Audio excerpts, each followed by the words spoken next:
বিভিন্ন জায়গায় লজিক্যাল ডিসক্রিপেন্সির তালিকা পৌঁছচ্ছে। আপনারা জানেন সুপ্রিম কোর্টের নির্দেশ ছিল যে একেবারে তালিকা প্রকাশ করতে হবে লজিক্যাল ডিসক্রিপেন্সির, অর্থাৎ তথ্যে অসঙ্গতির যে তালিকা সেটা প্রকাশ করতে হবে, সামনে আনতে হবে সকলের সামনে। গিরিশ পার্কে 26 নম্বর ওয়ার্ডের লজিক্যাল ডিসক্রিপেন্সির তালিকা দিয়েছেন বিএলও, জানিয়েছেন তৃণমূল কাউন্সিলর।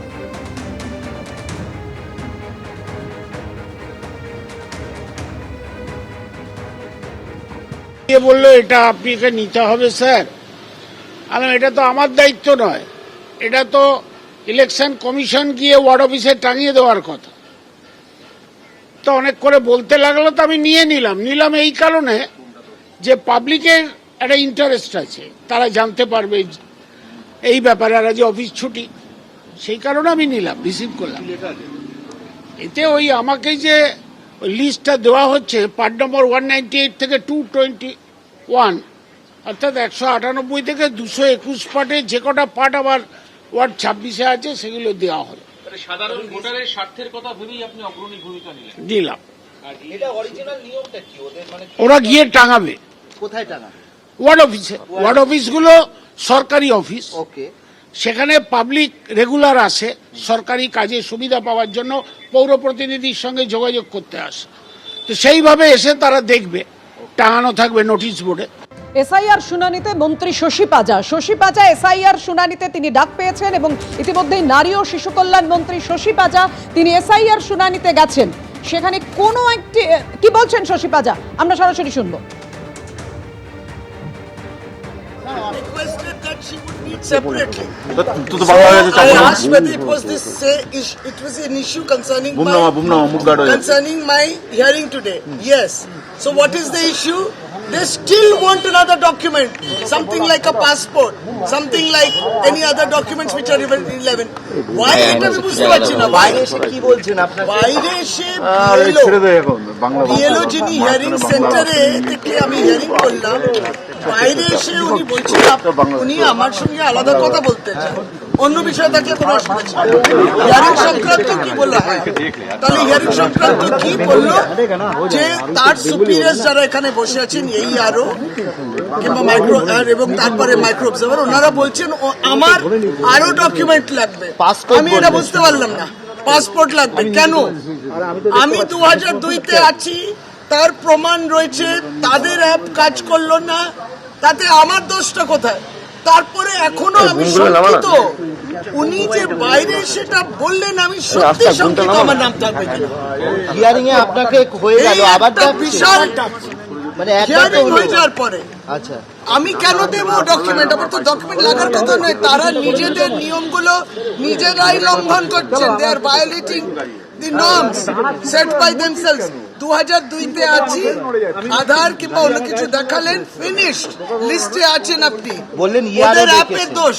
ইয়ারও ডেকেছেন, আপনি কি আবার যাবেন ভেতরে? হ্যাঁ, আপনি কি আবার যাবেন ভেতরে? দিদি আপনার হাজবেন্ডকেও কি ডাকা হলো? না, এই তো এই দাদারা আছেন, এদেরকে ডাকা হলে একই রকমই আমাদের। আপনি আবার ভেতরে ঢুকছেন?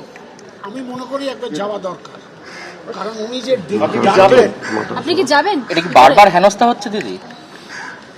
আর 11টা ডকুমেন্টের মধ্যেই এটা পড়ে, ড্রাফট রোল 2002 এর ড্রাফট রোল প্লাস আধার কার্ড প্লাস আধার কার্ড। উনি কারণ বিএলও বললেন এই আরো নাকি আপনাকে ভেতরে তো এই আরোই আছে। হ্যাঁ, ভিতরে তো এই আর আছে।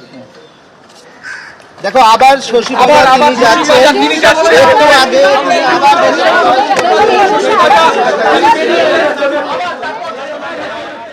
আমরা কথা বলবো আমাদের প্রতিনিধি অর্ণব মুখোপাধ্যায়ের সঙ্গে, কিন্তু তার আগে আপনাদের জানিয়ে রাখি শুনানি কেন্দ্রে রাজ্যের নারী ও শিশু কল্যাণ মন্ত্রী শশী পাজা তিনি বেশ কিছু অভিযোগ করলেন যে শুনানি কেন্দ্রে এসে হয়রানির মধ্যে পড়তে হচ্ছে সাধারণ মানুষকে, সাধারণ মানুষের ক্ষোভ রয়েছে, কেন এত বিভ্রান্তি তৈরি করছে নির্বাচন কমিশন। তিনি প্রয়োজনীয় নথি জমা দিয়েছেন, তারপরও বেশ কিছু নথি তার কাছে চেয়ে পাঠানো হয়েছে, আর তা নিয়ে ক্ষোভ প্রকাশ করলেন মন্ত্রী শশী পাজা।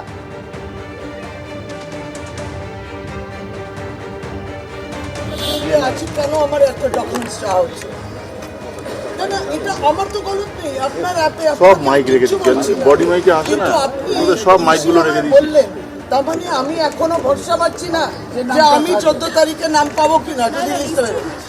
না ম্যাম, আপনি তো আমাকে হেল্প করার জন্য এসেছেন, ওনারা পাঠিয়েছেন, কিন্তু আমি তো একটু অবাকই হয়ে যাচ্ছি যে আমি 2002-তে আছি, আর কি প্রমাণ লাগবে? কেন আমি এডিশনাল ডকুমেন্ট দেব? আমি এখন সত্যি অন্যদের জন্য চিন্তিত হয়ে গেছি। তাহলে অন্যদের ডাকলেন না কেন? এনাদের ডাকলেন না কেন? উনিও তো 2002-তে ছিলেন। ওনার বেলা অ্যাপ কাজ করলে, আমার বেলা অ্যাপ কাজ করলে, এটা কিন্তু আমার তো দোষ নয়।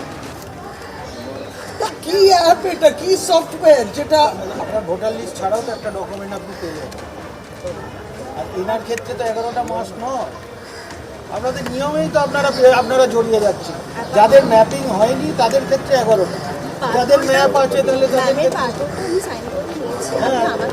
এবং আপনি 11টা ডকুমেন্ট খুলুন, সিওকে জিজ্ঞেস করতে যে আমি 2002-তে আছি, কেন আমার এত ডকুমেন্টস চাওয়া হচ্ছে? না না, এটা আমার তো গলত নেই। আপনার অ্যাপে সব মাইক রেখে দিচ্ছেন, বডি মাইকে আসে না, ওদের সব মাইকগুলো রেখে দিচ্ছেন। বললেন, তার মানে আমি এখনো ভরসা পাচ্ছি না যে আমি 14 তারিখে নাম পাবো কিনা, যদি লিস্ট হবে। না ম্যাম, আপনি তো আমাকে হেল্প করার জন্য এসছেন, ওনারা পাঠিয়েছেন, কিন্তু আমি তো একটু অবাকই হয়ে যাচ্ছি যে আমি 2002-তে আছি, আর কি প্রমাণ লাগবে? কেন আমি এডিশনাল ডকুমেন্ট দেব?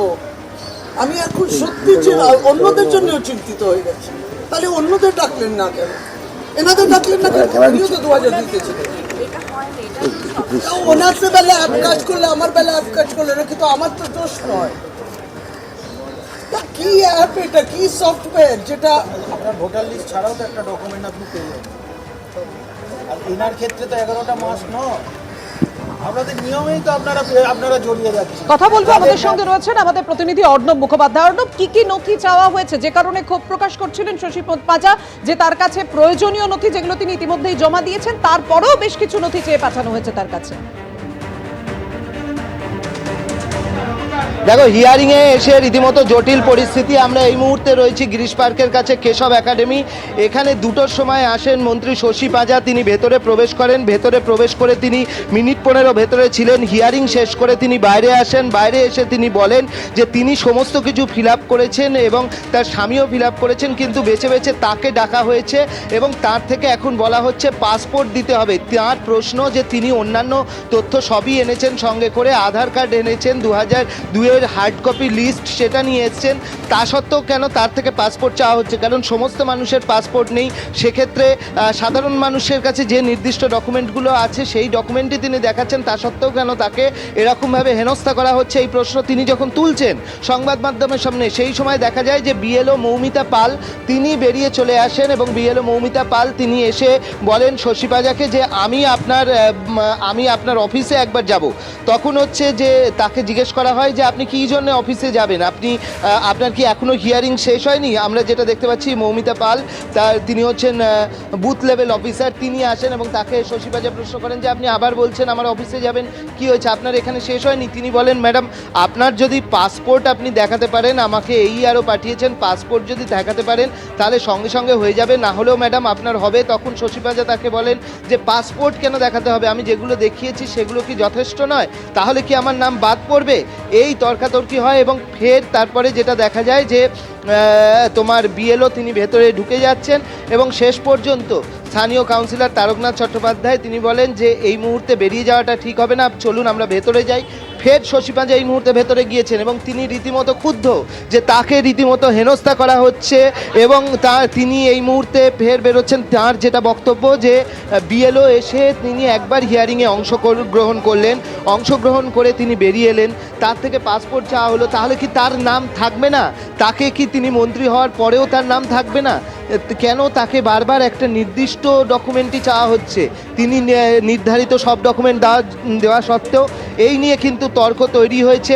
তোমাকে প্রসঙ্গত বলে রাখি যে এই যে কেশব একাডেমি, সেখানে কিন্তু কিছুক্ষণ আগেই যেটা স্থানীয় কাউন্সিলর জানিয়েছেন যে তাদের হাতে ডিসক্রিপেন্সির নির্দিষ্ট জায়গার লিস্ট তুলে দেওয়া হয়েছে, তারা পেয়েছেন ডিসক্রিপেন্সির লিস্ট এবং সেগুলো ওয়ার্ড অফিসে গিয়ে টাঙানোর কথা ছিল, কিন্তু ওয়ার্ড অফিসে না দিয়ে বিএলও সেটা তুলে দিয়েছেন কাউন্সিলরের হাতে।